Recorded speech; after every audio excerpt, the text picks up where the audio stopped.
Le grand architecte de la révolution islamique, l'imam Khomeini, que sa demeure soit au paradis, était une personnalité exceptionnelle et pluridimensionnelle. Un homme hors du commun et possédant des connaissances mystiques. Un homme qui, par ses discours clairvoyants et son comportement sage, a donné à tous les dirigeants du monde une leçon de bravoure, de clarté, de liberté et de résistance. Ainsi, il a ouvert une nouvelle page de lutte contre l'oppression et de quête de justice dans l'histoire. L'imam Khomeini, que sa demeure soit au paradis, est une réalité qui se perpétuera à travers l'histoire et guidera ceux qui sont à la recherche de spiritualité et de clairvoyance. Dans l'optique de l'imam Khomeini, les musulmans et ceux qui sont épris de la liberté dans le monde entier doivent savoir que s'ils veulent maintenir leur indépendance sans s'incliner vers la gauche ou la droite et indépendamment de toute puissance et superpuissance, il leur faut payer un prix très élevé pour préserver la liberté. Selon l'imam Khomeini, un peuple ne peut trouver l'indépendance que s'il se comprend lui-même. La cessation des ingérences étrangères et l'accession à l'indépendance de la nation iranienne dans le domaine de la science et de la technologie était la première conséquence immédiate des directives de l'imam Khomeini. La personnalité de l'imam Khomeini non seulement a exercé une large influence sur la société iranienne, mais encore elle a laissé un profond impact sur le monde entier.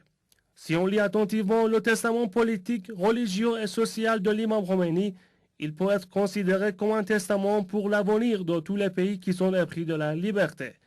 Le dossier palestinien était au centre des inquiétudes de l'imam Khomeini. L'imam Khomeini était la source de l'éveil des nations musulmanes du monde.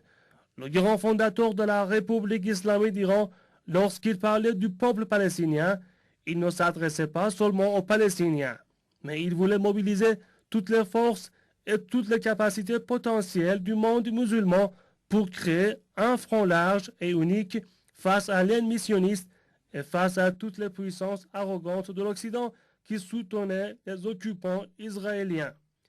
L'idée de la lutte contre le sionisme et contre le régime occupant israélien constitue en réalité l'un des fondements les plus remarquables des pensées et des idées du défunt l'imam Khomeini, que sa demeure soit au paradis. Pour l'imam Khomeini, que sa demeure soit au paradis, le régime israélien est un grand danger pour le monde. Le défunt imam Khomeini considérait le combat contre la tumeur cancéreuse qu'Israël comme un devoir religieux pour les musulmans du monde entier.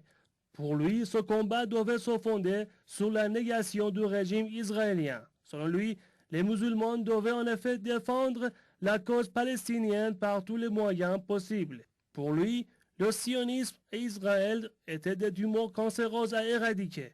Si les musulmans n'éliminaient pas ces tumeurs, ils devraient en souffrir de plus en plus jusqu'à la mort de l'ensemble du monde musulman.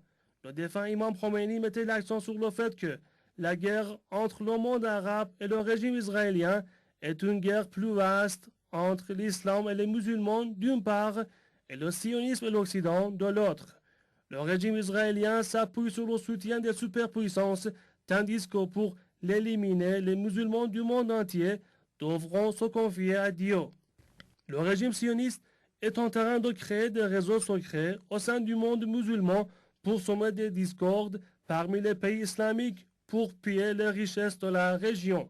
À rappeler que lors de cette cérémonie historique, un grand nombre de manifestants, en escandant des slogans Mort à Israël, ont vivement condamné l'attaque des commandos du régime israélien contre la flottille de la liberté transportant des aides humanitaires à destination de la bande de Gaza.